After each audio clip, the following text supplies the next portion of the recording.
Ugh! These pigmented spots are never gonna go away. I am so fucking ugly. Like, what is this shit? Jesus, my arms look so huge. Mom was right. Guys don't like muscular girls. But I mean, I am doing it for myself. But damn, I thought at least some guys would admire all the hard work I've put in. Why isn't my stomach flat? Can't the baby pouch leave until I have the actual fucking baby? Man, I wish I had lighter eyes.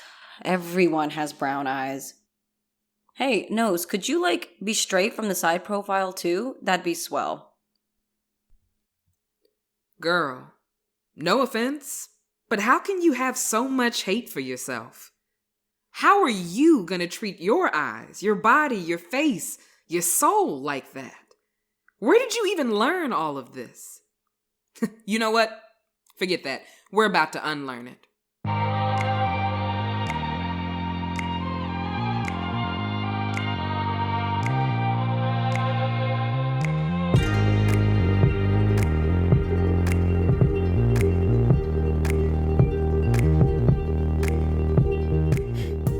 Welcome back to Energy in Motion, everyone. I'm your host, Rockalan, and that inner self-talk ain't no joke, man. Y'all hear me? We can all relate to having to at some point catch ourselves in a train of thought and be like, stop talking to me like that.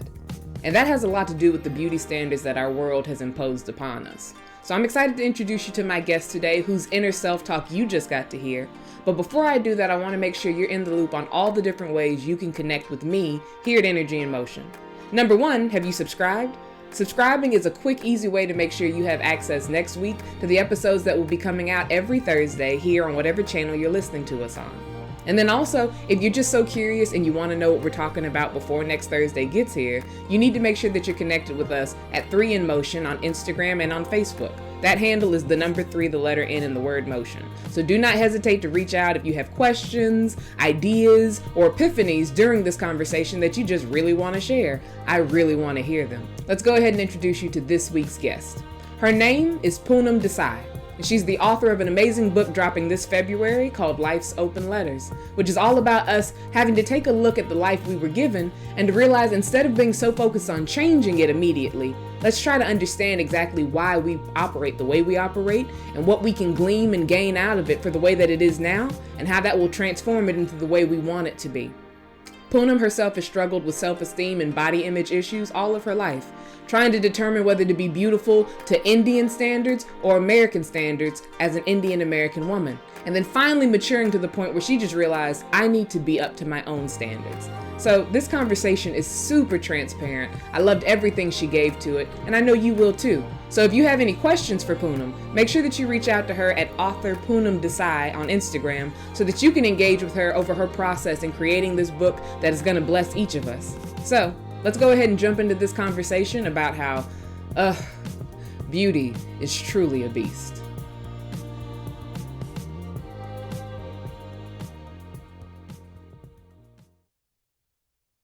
So Poonam, tell us, do you feel like you were blindsided or targeted by society's beauty standards? Across the board, I wasn't petite enough for Indian standards, but I wasn't flat stomach.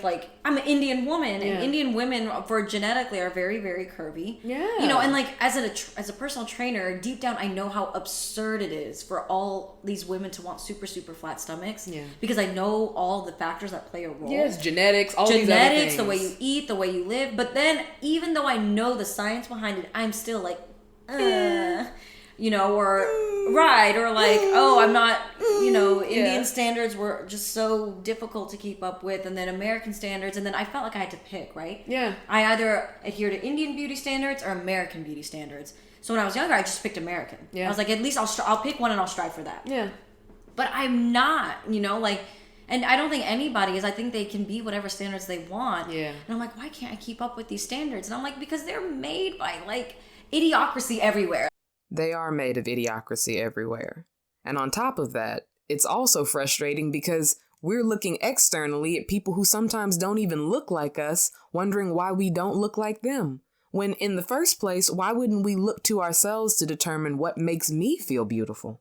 But when did you realize it was toxic? How old maybe were you? 24. Okay. A year ago. Yeah. A year ago. And but before then, it felt like, this is what I'm supposed to be doing. This is what I'm supposed, like, you know, I really always, take makeup. Like, I don't like makeup. I don't want to, it's time consuming. Mm-hmm. Men don't have to wear it and no one tells them they're ugly without it. No, it's expensive. It's expensive, and like even it adds like 4 night routine like steps. Yeah. Dude, I want to go to bed. Yeah. You know?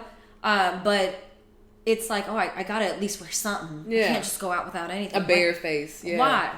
Why? Yeah, I am a hibernating bear, so anything that's going to require me to have to wake up any earlier than I have to, that's going to be a problem for me. And I also have observed that men sometimes are being charged with the task of putting on something to make themselves look a little bit better. Have y'all seen some of these, like, beard lace fronts? What? Yeah, I stay barefaced a lot of the time. And it's interesting sometimes, and I was going to encourage us to not wear makeup. I was thinking the same thing. I was like, and here I am with makeup. Yeah. Like, both of us got it, and I'm like, what? Like, we're missing the mission of this. But I really was gonna say we should have both come out without makeup and be like, this is who we are. But then we both were like, no, we should wear a little something. And this it's is gonna the be whole online thing that we're talking about. Right. People are gonna be watching us. Like, I don't want to think that they're ugly. Like, you know, I don't want us to have that intro and then people are like, well, yeah, you should put something on. Yeah. But this is why beauty is a beast. But we both thought that. Yeah. So we're all on the same page. We're on the same We're just not gonna have the conversation that we need to have about it. But we should change that slowly but surely. We should just be like, yo. And I think really this is the first step. And if we're talking about where it kind of started, so last year or a year or so ago, you started to realize this is toxic, right? Yes. But you've probably felt uncomfortable many different times throughout your childhood and growing up in what beauty is. Yes. Can you talk to us a little bit about who taught you about beauty, and then how have you come to see it differently, and then to get their feedback on what they still think about beauty now? Yeah, that's a great question. So when I was younger, mind you, I've lived in Texas my whole life. So first, like, your environment does play a role, absolutely. And I'm not blaming Texas or anything, okay? Like, I'm a hardcore... I love Texas. I mean, there are things that we do that make no sense. Yes. But when I tell people where I'm from, I don't say United States of America. I say Texas. Specifically. But I guess it was all... I remember this happened in 8th grade. The change from 8th grade to 9th grade. This is really when it Pivotal time, right? Like, puberty hits. And in middle school, I just cared about being a good student. Like, I was known as the smart girl, right? I got all A's. I studied really hard. But then in 9th grade, I was like, I don't want to be the smart girl. I want to be the pretty girl. And this was when I thought you couldn't be both. Yes. Right? And so then I just remember going through all these phases. Like, when I was younger, I wasn't allowed to wear makeup. I wasn't allowed to straighten my hair. That was just the rules of the house. Same with mine. You know, and so, but I would sneak out to straighten my hair. I'd sneak out to wear makeup, and then I'd wash it off before I went home. And part of me is like, yeah, it was a rebellious phase, but also I hated that I did that because I was lying to my mom all the time. Mm-hmm. Yes, it's over something small, but it's the principle. Like, I'm lying to someone who cares for me, feeds me, like, loves me unconditionally. Yeah. For all these people who, like, they don't know who I am. Yeah. They haven't seen me through my life. They're not invested They're in not me. coming to my swim meets and cheering me on. They're not the ones who wake up at 4:45 to drive me to practice. Like, you know. Yeah. But that's so real. And this directly ties to the fact that we would go to such lengths to validate ourselves on the outside that we would lie to someone who knows our heart and loves us deeply on the inside. You know, I remember, so that's when I started, like, trying to alter beauty standards. And then I remember there was this girl I used to be jealous of because I thought, okay, I'm going to be the pretty Indian girl. Because, again, this was when I still thought that you're pretty for an Indian girl was a compliment. Yeah. Yeah. Oh, so much tea on that alone. Oh, yes. You're pretty for a dark-skinned girl. You're pretty for a... You're pretty with a contingent. Yes. Like, no, I'm just pretty. Let's leave it. Like, let's just leave it at that. Yes. But I remember, so I was like, okay, there's no other threats to my Indianness. Like, I know, and this was when I was putting other girls down. Like, I know I'm a prettier Indian than all these girls because they don't give a shit. Well, then there's this new threat that I'd never seen before from another school. She comes in and she's gorgeous, right? Like, you know, and she knows, and she's wearing makeup and everything, but she knows how to do her makeup really well. And like, fashion was always my thing, so I was always a pretty well-dressed girl. But like, I didn't know how to do my makeup like that. She was able to get her eyebrows threaded and waxed, and I'm like, I still have my mustache, like. Living your best life. Yeah, like, you know, all that shit. And I was a swimmer, right? So my hair was always in this chlorine bun because I would train twice a day. It would make no sense to keep straightening it. Yeah. how you gonna have hair at the end of that, right? That makes sense. So I remember seeing her as a threat, and I used to be so jealous, and I'd just say these things and be like, well, she wears too much makeup, or oh my god, like she's not that pretty unless she's only pretty because she wears makeup. Okay, I'm not going to call anybody out but myself, but I know that I have said and thought that to make myself feel secure so many times when I saw another beautiful woman who for whatever reason intimidated me. Now, this was back before I started to relish in all of my physical aspects, but still, there are moments where I'm like, well, I bet if she took the makeup off, she wouldn't be that fine. but I'm sure people think that about me too, and sorry, still am. And that was when I realized I don't like who I am when I think this way. Yeah. It is so, I felt so disgusted with myself. Because that's how you had to make you feel better. Right. And by I'm like, putting her so I down. gotta make, like, I'm a queen by bringing other queens down. That's not how that shit works. Yeah. You are a queen when you build your throne and you help other women build their throne. Yeah. And men too. Yes. And when you're not intimidated if their throne seems to get higher than your throne. That's what we get worried about. We've been trained, I think, to think that because she's beautiful, I'm not. I have to be less because it's her getting the attention, so now I must not get it. I'm like, what? Like, this is ridiculous. So this was when I really started changing. And I straightened my hair because I was ashamed of my curls. Mm-hmm. First of all, let me tell I have a lot of hair. Okay, I already had shoulder problems from swimming, and then I'm like, let's just add more tension to this, right? Throw these arms up. My poor shoulders are like, hey, can we take a break? No. And then I would wear, makeup all the time, and I'd wear a ton of it because I thought that was equated beauty. Mm-hmm. And I just, I wanted to be that girl so badly, and I would just meet these white beauty standards. So I started going by Stacy for a while. Stacy? I needed a white girl name because Poonam was too weird. How did you come up with Stacy? I didn't come up with it, actually. My friend came up with it, and it's the stupidest story. We were going to Witch, and you know how you put your name? Yeah. I was like, oh my god. And sometimes I do use Stacy just when I'm ordering food because I don't want to go poop. Give me my sandwich.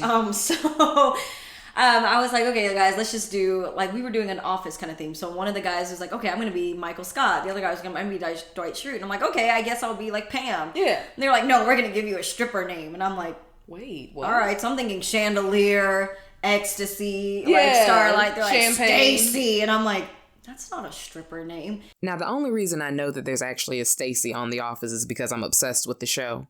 But they said they was going to give her a stripper name, and they came up with Stacy. And let's just completely forget the fact that her friends didn't support her in actually going by her real name and then helping her correct the person who might mispronounce it. I was like, y'all are dumb. But again, this was with 15-year-old boys. What you gonna do? So I was like, whatever, F this. Like, I need my sandwich now. Because I'm getting hangry at this point. So I just stuck with it. Yeah. I remember I worked at a gym and everyone had to wear a name tag. My name tag said Stacy. I was like, no, let's just like do Poonam because it's like, and I'm like, the more as I gotten older, I was thinking I changed my name so it could fit better in other people's mouth. Yeah. And my real name, Poonam, means full moon. It's a beautiful name. It's a gorgeous name. It's a gorgeous name. And my mom gets sad because she said, when you were born, you radiated the room like a full moon. That's why we named you that. Yeah. And to think that I was so ashamed of my heritage, my culture, because people told me that Indians were smart, but they weren't pretty. The fact is, unless you've been exposed to a lot of different cultures and a lot of different people, beauty has a very small lane of what it allows based off our society standards. So when people say things like, you're only smart if you're Indian and you can't be pretty, that just shows they're not very cultured, because the Indian women I know are gorgeous. In life's open letters, you have different activities and different reflective moments that people are given the opportunity to look back and realize, like, okay, so when's the last time I was judgmental towards someone else? Right. Let me list 3 times that I actually did that. Let me have a conversation with a family member and find out, what was a moment they felt beautiful. And you actually did that. So how did it go? And the irony is you did it with your mother, right? I did. And my mom, she and I have talks about this all the time. Mother-daughter relationships are always like interesting. Yes. For lack of That's a better good word. Right. Interesting is a safe, good word. Right. So, and my mom, the more I talk to her, the more I realize she grew up with her own beauty standards, right? And so as a parent, you don't want to put that on your kid because you remember what it was like. Yeah. But they're only human, and when you're a parent, your only frame of reference is how you grew up. So she tried, we talked when I realized she didn't want to give me all those things. She tried her best to let me be free, but she's still a mom. Yeah. She's not perfect, and no one is. Perfection is actually not real in my mind. It's not. I don't know how anything can be perfect. Because it's ever changing. There's no standard, right?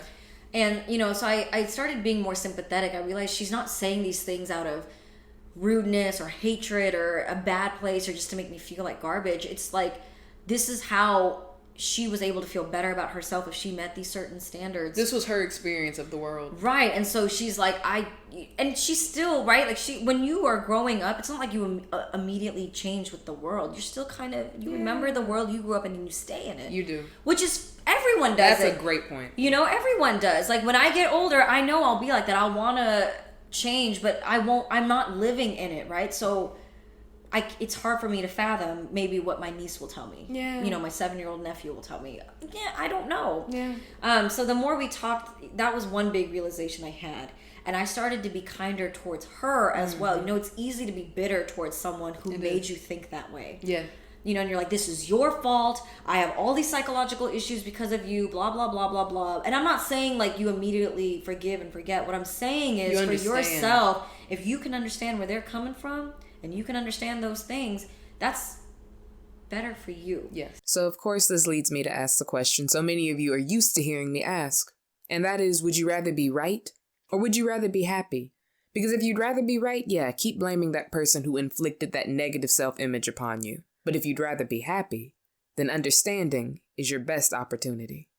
And again, it's so easy to blame people, but when I see people who blame others for their problems or their, whatever's going on, it's never a person. To blame someone to me is an easy way out. It is. It's a very easy way. It's a projection. It's a projection, but if I get to the deeper root of things and understand, it's always a concept or a philosophy or something bigger than just that person. Yes. We're just vessels. Yes. So we were talking and I was like, okay, right about the time, I asked her, I was like, what was the time you felt really beautiful? And she's like, when I became a mother. And I'm like, oh, great. So now she's going to throw that that at me. Dang it. So I'm like, now, are you the oldest? I'm the oldest. Okay. I'm a younger sister. And, as the oldest, you're always like responsible for the younger one. Yeah. Justice will never be restored. But, so my sister has different views, but even Como, that's my sister's name. Everyone called her the ugly duckling. Because the story where like they were ugly when they were younger, but then they grew into a beautiful swan. Yeah. By Indian beauty standards, Como wasn't necessarily pretty because she had darker skin. She was smaller. They always like really tall people. I'm like, we're not elves, all right? Like, first of all, you see the average Indian person, we're like 5'4". Like she's average height, which is great. She's curvier. She has very, very curly. It's gorgeous. Yeah. But she has curly hair. She's a smaller face. To me, she's the most beautiful, cutest thing I've ever seen in my life. Like, oh my God. Even though she's grown, she's like, quit pinching my cheeks. I can't stop it. No, it doesn't change. But they called her the ugly duckling. Like, oh, you're ugly and now. what did that do to her? She's like, she'll always compare herself to me. Like, oh, well, you're the pretty sister. And that, as a sibling, makes me livid. Because first of all, I'm like, you have no idea how much I hate that you think that. But also I'm like, I struggle too. So I'm like, she's struggling comparing herself to me. So for her, I'm like this beacon of beauty. But for you're me, a standard. I'm like, I'm an ugly duckling. Like, I don't know. They picked the wrong kid. Right? But my mom always said, when I became a mother, that was when I felt most beautiful because I had a purpose. I had a vessel of life that I was given the privilege to be responsible for. And I'm like, so your beauty literally had nothing to do with your looks. Yeah. It had to do with an experience and the way it transformed you into who you wanted to be. There's nothing like mom guilt. But I guess the next logical follow-up question would be, if you're no longer blaming your mom for how you feel about yourself, how do you go about accepting yourself? That's beautiful. It was until she had kids, she didn't have a reason to aspire to be the best version of herself. I'm not saying that maybe is the best motivation, but to find it and strive for it. Yeah. We all have it in different ways. I wanted to be a better person for my sister. I wanted to be a better person, not only for me, but when I looked in the mirror, I wanted to see the best version of myself. Everyone wants that, but how the motivation for you to make those changes is different for everyone. So for her, it was when she became a mom. And I'm like, you know, if I didn't have this conversation with her, I would have never known that. And I still would have been able to say, well, my mom's the reason I got all these problems. And she says that you're the reason that she felt beautiful. The mind fuck of that. I know. And it's, you know, at the end of the day, I want to find the least amount of things I can worry about, you know? Yeah. I don't want to, I think it's like anxiety is a thing, like anxiety is something that I have. And it is crippling because it's like you don't feel comfortable unless you're stressed about something. Yeah, because at least you have something to Because then you're like, okay, on. I'm focused on something, at least I'm being productive. And I'm like, well, that's toxic AF and that's not true. Let's meet and move that. I'm like, I want to be as least stressed as possible. Yeah, I want to be like, okay, this is what I can do about this and that's it. Yeah. So I'm not, am I going to change my face structure? No, I'm not getting surgery done. Okay, fine. If you're not going to get surgery done, then that's it. Then your nose will have a bump right here. Yeah. Okay. You know, or if I'm working out, I'm eating right, I'm working out, my body will do what it wants to do. I'm being disciplined to meet what I want. That's it. Yeah. You know, could I get liposuction done? Yeah, I could. But do I want to? No, I really don't. Then chill out. Yeah. Then you're not don't going to have that aided in-between place. Yeah, you're not going to have that aided help. Like, and it's okay if you do lipo. It's okay if you do the freeze thing. But I can't expect to look like the results of that when I haven't done that. Like, it's just not going to happen. Yeah, and that is something that I wanted to speak to with this episode. I am in full support if people want to change themselves. Yeah. Like, there's this whole thing about, well, it's not real. There's so many things that aren't real. Makeup, the fake eyelashes. Makeup changes your whole real. face. It's not real. So your hair ain't real. Your hair ain't real. So if you want to take something out or if you want to add something in, as long as it's safe for you, as long as you're not messing up the structure of your body so that you can't do other things in the future. So there are certain things that I'm hearing now. Some women can't have kids because some of the butt injections or things that they've got. So if you can't live a healthy life after doing it, that's when, not the judgment, but the question or caution should come in. Yes. And I also think that it should come in when you have to be honest with yourself, hold yourself a degree of accountability and say, are you doing this because you're trying to fill a hole that no matter what you do, it's never going to get filled? Yeah. Because then, and people know when it's that way. It's like, oh, well, I'll only be happy if this is done. Yeah. It's done. And you're like, shit, I'm not happy. Well, it's because I'll be happy if this is done. Yeah. Shit, I'm not happy. You know, if it's like, I just really want to change this and it will be okay then. How about this? If I'm already happy and I happen to want to change this too, cool. Fine. Yeah. But if I'm unhappy and this is the cause, this is contingent, my happiness is contingent on this, then I'm like, you can change it, but acknowledge it's not going to make you happy. No. Like, let's acknowledge that. So, yeah, if you want to change, you want to do all, like, you know, or as a trainer, I'd have all these people who'd be like, I'm just going to freeze my fat off. I'm going to get lipo done. I'm like, that's fine. Come back. A, it will absolutely come back. It's gonna come back. B, this should be like, this is going to help me get started on my journey. Yeah. Some people just, like, legit weigh so much that they can't. I'm like, they need a jump start. But I'm like, that's not going to be a cop out for you from eating healthy. Yeah. You can't get all this done and then still drink your gallon of wine every night. No. Yeah. You have to start to maintain it. You still got to go work out. You still have to go eat clean. You still have to watch what you're eating. I'm not saying don't enjoy. You know what I'm saying? Like, all the advice is still valid for someone who is not getting any of that done. Yeah. So it sounds like it just comes down to taking care of ourselves. Taking care of our insides just as much as we take care of and pay attention to the outside.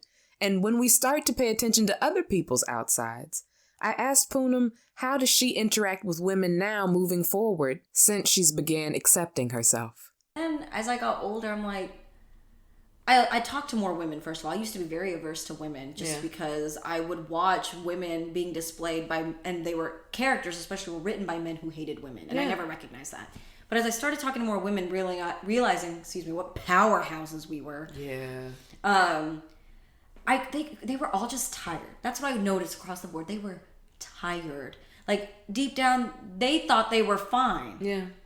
But then they start nitpicking, like, oh, well, I don't have flawless skin like that. Yeah. That's called Photoshop, baby girl. Yeah. Like, you know, or I want lighter eyes, or my eyebrows aren't perfect, or I need eyelash extensions. I need all these different things to be beautiful. And I'm like, it blows my mind because to me, when I look into someone's soul and I'm given the privilege of getting to know them, if you are a good person, you will always be beautiful. It just radiates through you. It comes out of you. It just comes out. But if you're an asshole, which, like, I've seen the most beautiful women, but when they open their mouth, I'm like, oh, that is some poison flowing out of you. Shrivel up. Yeah, I'm like, oh, and I oop, yeah. Doop. Like, oh. Oop-de-doop. Yeah, like, ew. And it's not to be judgmental. It's like, I know you're hurting somewhere, but this is not the way to, and the reason I don't judge is because I was them. Yes. They just haven't come to They haven't evolved. They will come to the conclusion maybe a little bit later. Or maybe not.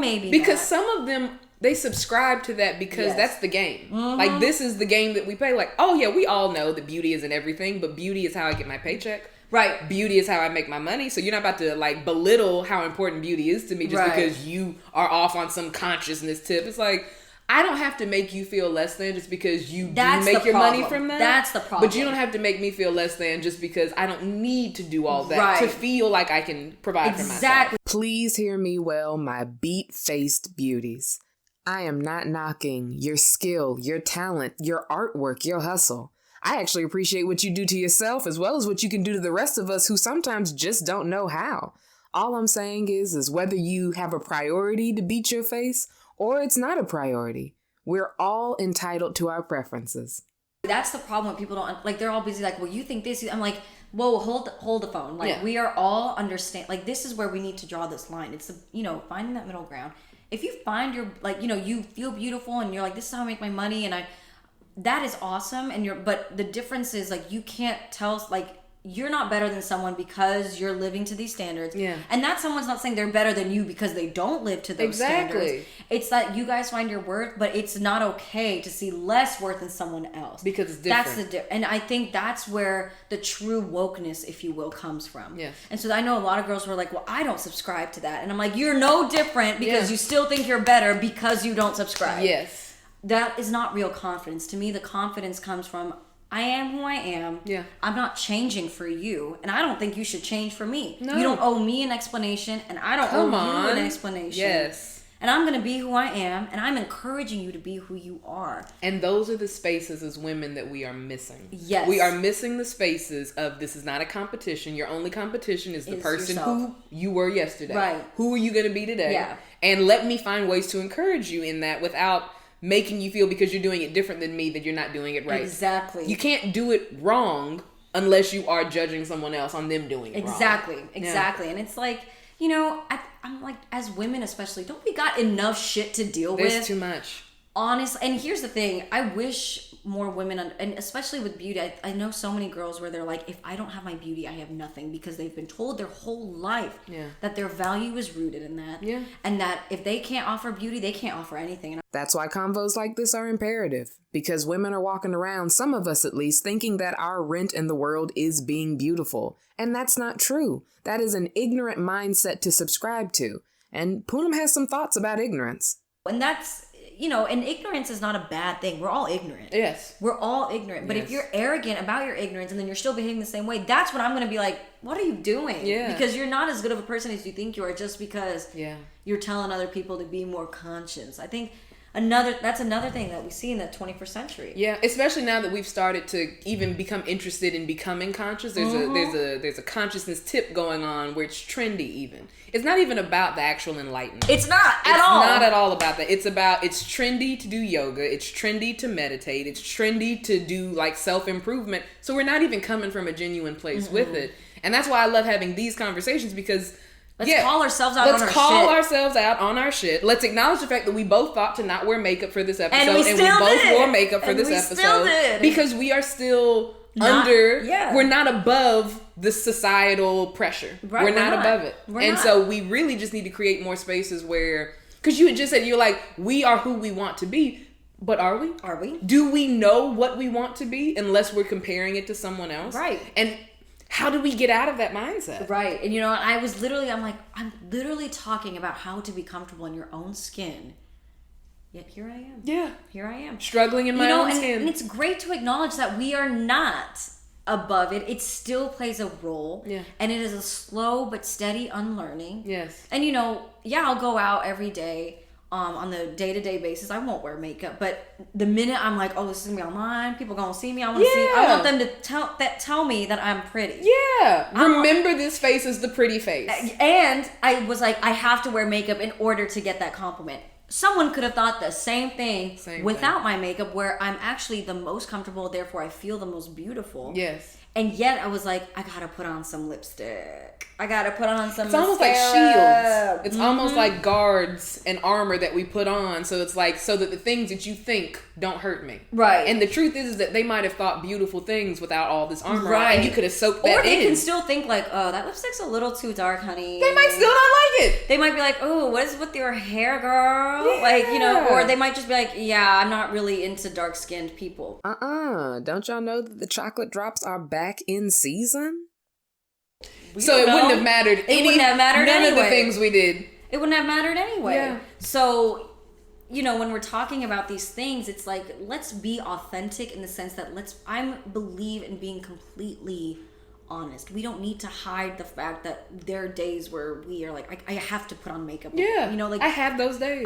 or there are days where I'll still judge girls. Like I'll be in the street and I'll be like, what the fuck? And then I have to take a step back, and that's where it matters. Mm-hmm. We don't have control. Myself? Right. We don't have control over the first thoughts that enter our mind. That's scientifically, your mind will just have those first thoughts. Yeah. It's the second wave of thought that matters, where you're like, hey, let's pull that negativity. And you don't need to beat yourself up for being negative. That didn't help. You can't be like, whoa, you're a fucking asshole. Like, Yeah. no. Hey, let's take a step back. Be like, she is beautiful. Yeah. I'm beautiful. Yeah. She's doing her thing. I'm doing my thing. She ain't hurting nobody. She's not hurting anybody. I'm not hurting anybody. Mm-hmm. And you know what? I can take tips and be like, I always then, when I do that, I make a conscious effort to find something that I do like. Absolutely. And I will go to that woman, even man, and I'll compliment them on it. Yeah. Because I'm like, you know what? It is slowly changing that. That's how you do it. Yeah. You know, when you're changing, we're literally changing the wiring of our brain. Yeah, because we have these pathways that have already formed. And they formed when we were kids. Yes. That is like the most permanent. And that's why the people who talked to us about beauty growing up left those lasting impressions. Yes. And that's why we even know to follow that route to get to that conclusion. Following them. Like, you know, we're talking in the sun, and I can't sit in the sun because I'm like, I'll get tan. Oh, yeah. You know, so and then even though I followed white beauty standards, Indian beauty standards keep trickling in my mind every now and then. I'm like, I don't want to get tan. So in the summer, I'm so covered. Yeah. I'll get a heat stroke. I'll die. Yeah. But I will not But be I won't tan. be darker. I won't be that. Being a milk chocolate woman, born from a light-skinned woman and a dark-skinned man, I actually never grew up feeling too stressed about my complexion. I felt beautiful because I was brown-skinned. And it wasn't until I got older that I started to have relationships with people who did start to fill my head with thoughts about, am I too light or am I too dark? And so I realized that it is through conversation, it is through relationship that we burden ourselves with these self-esteem and negative self-image issues. But it can also be through relationship that we heal these issues. So we kind of need to continue to have these conversations. Essentially, like, this conversation is such a great thing, you know, and maybe whoever it reaches, they're going to think, and then they're going to say to your friend, hey, watch this. What did you think about this? What did you think about the conversation? You know, and it is a domino effect. It is. And if you want, you know, as someone, I was very much, I want to change the world. How do I change the world in giant feet? Like feats of change. And I'm like, it happens in inches. Mm-hmm. And it always starts with yourself. Yes. And it starts with being vulnerable, being honest, acknowledging these negative feelings, and then working towards these negative feelings, and then try to mitigate those vices now. Yeah. Now that I've acknowledged I'm bitter, I'm not going to look at anybody who I blame for this problem. I'm going to say, okay. I'm going to take responsibility. I'm going to take responsibility. I'm like, I'm going to change it. So I don't like wearing makeup. So next time we have a podcast, we're not wearing makeup because we didn't want to. We did. And why did we do it when we didn't want to? But see, we both had that. I would have never known if you hadn't said anything. You would have never known that I agree with you if I hadn't had agree, you know? Yeah, and that's how we get here. Maybe it's because we know that sometimes we just don't feel that great about ourselves that keeps us from having these very authentic, vulnerable conversations with other people about our self-image. But if we can admit to feeling something like upset or uncomfortable or even bitter, maybe we could realize that we can relate to other people. And if we see other people as beautiful and someone we see as beautiful has the same emotions about themselves that we have, then as backward as it is, we might actually start to perceive ourselves as beautiful instead of perceiving ourselves as just being so bitter. I think that's where really, when I think of the word bitter, you know, as we're talking about all this, that's where it came from. Yes. And I think it's essential, just like we're saying, to acknowledge these conversations. We need to acknowledge that it's okay that we're bitter about this. Because if we can't acknowledge what is this feeling that I'm having, we're just supposed to move past it without acknowledging it. And we're that's going to not how carry anything it with us. works. It's like, you know, everyone's expected to just not acknowledge their bad feelings, just move on and have positive thoughts. That is not how you actually deal with anything. No. You should acknowledge that you're angry, you're upset, you're mad, that you're having to unlearn all this because it was a fucking lie. Yeah. And it's okay, but the difference is we're utilizing this to have this conversation and be as authentic as possible. We just both admitted that we wanted to not go wear makeup. Yep. And it may seem so small, but it's huge because people are going to watch this and be like, oh my God, I do that all the time. Or, oh my God, that's me. Or show our anger and say, this is not right. Yeah, this is why I'm bitter. And this is why I'm bitter. And that's why I love doing this show. That's why I love having these conversations with authors like yourself who write books about how we have it misunderstood. Yes. What life is trying to offer us, we have it misunderstood. Because being conscious, being awakened, all of those things, it is not about only feeling good. No. It's not. Like, it's just not. Because we didn't come down here to only feel good. And it stems from bad experience. Like, you don't have that awakening. Yeah. Without a catalyst. Without a structure. Like a structural problem or an obstacle. To grow through. And that, I mean, literally, that's what motivated me to write this book was bitterness. Yeah. I was so angry that I had been lied to for 22 years. Not lied to, but, you know, I go through school, I do all these things, and I'm like, okay, now my life, I did it the right way. Okay, now my life should be moving. And life's like, we didn't build this template, y'all did. Yeah. But this is how this shit works. And I'm like, hold up. Yeah. What? Like, you know? And so I was bitter because it seemed like everyone was doing better. Everyone was moving on with their lives. And I'm like, but I am more accomplished. Yes, I did it the way that everyone said I should. Right. And that is, I think, the biggest lesson life is teaching us. There's no right way to live. There's no right way to be beautiful. There's no right way to make relationship. There's no right way to do there's no right way to live. Yeah.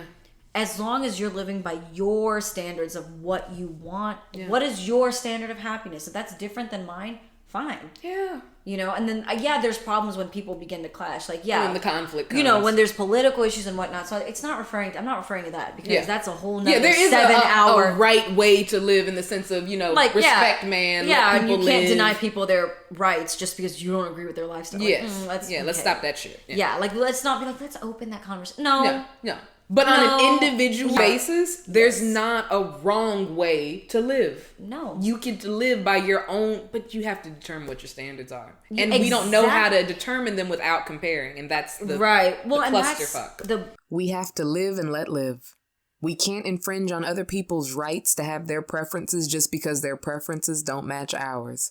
We also can't tolerate other people trying to infringe on our right to have our own preferences just because it makes them a little uncomfortable.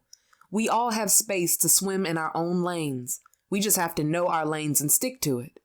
Tell everybody why Life's Open Letters is going to help them overcome this beauty being a beast and this bitterness towards even other experiences and other emotions. Tell the people why they need to check out this book.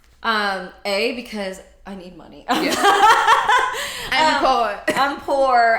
Writers are poor. Unless you're, we're not all J.K. Rowling. So. Until she pop off, though. Hopefully. So I think the biggest thing is, when I was writing this, I intended it to be a book for everyone. Yeah. Right? For marketability purposes, you have to come up with a demographic and you have to come up with a structure plan.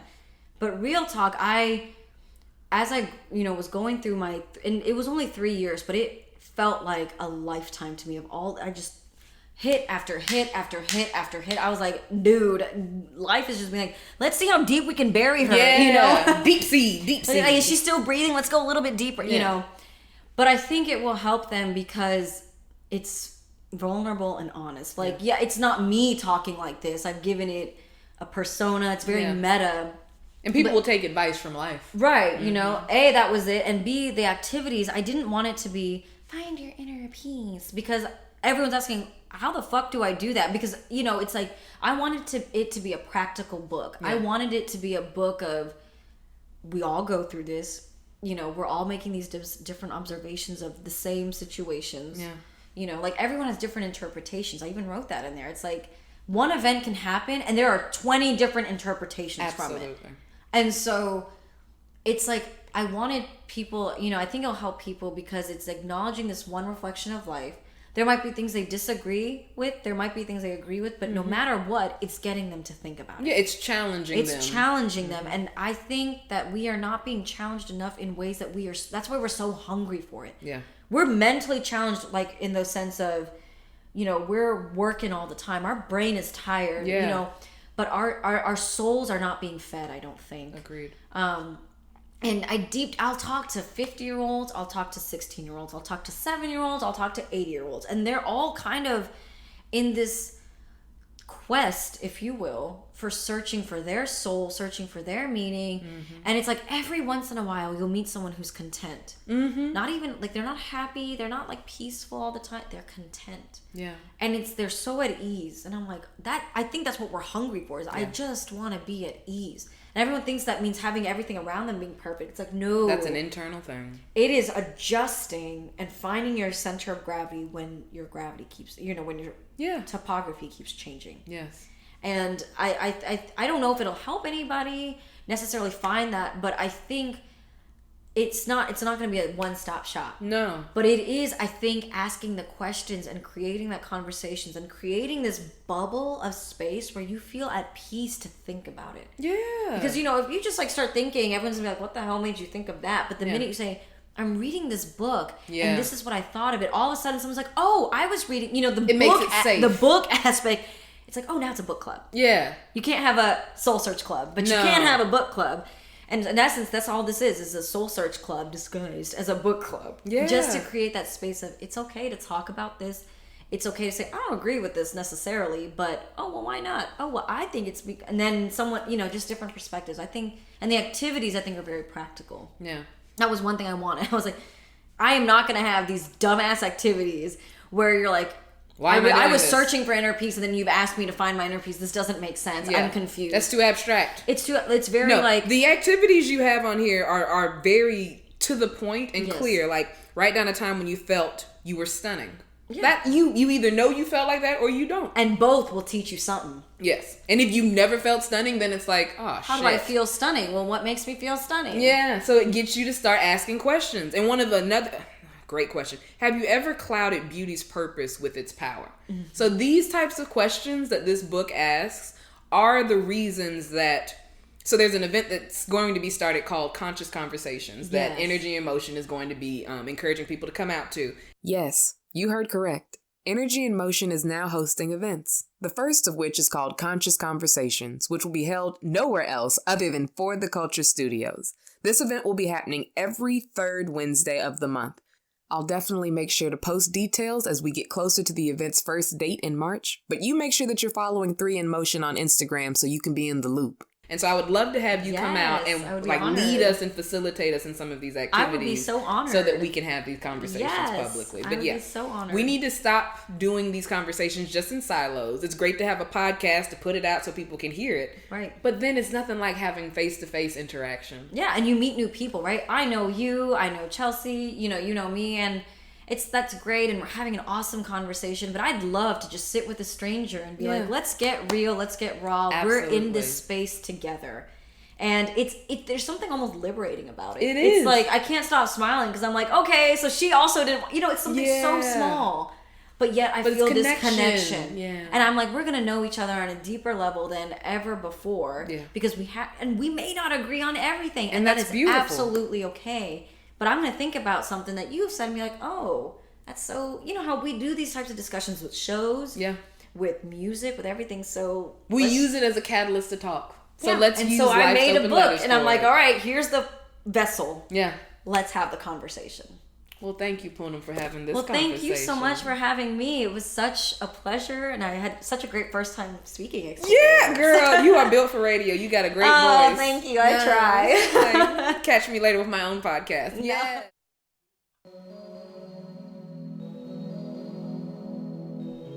Look at me. Oh, girl. I want you to see how I love you.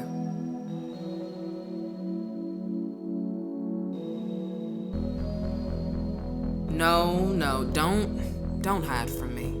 I need to see all the parts I need to love the hurt out of. I'm not saying I don't understand your insecurities. This world has burned them into you. What I am saying is that your worth is not contingent upon them. I'm saying I loved you before you learned how to doubt your beauty, and I will love you into remembering how to accept it. Don't you know you are a design I am particularly fond of? You are a vessel I put some of my best into. And you're right, you do not look like the others.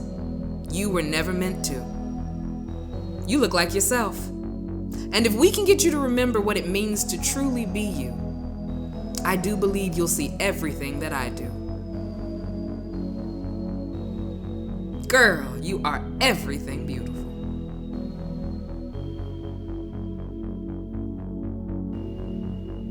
And we're each everything beautiful in our own way.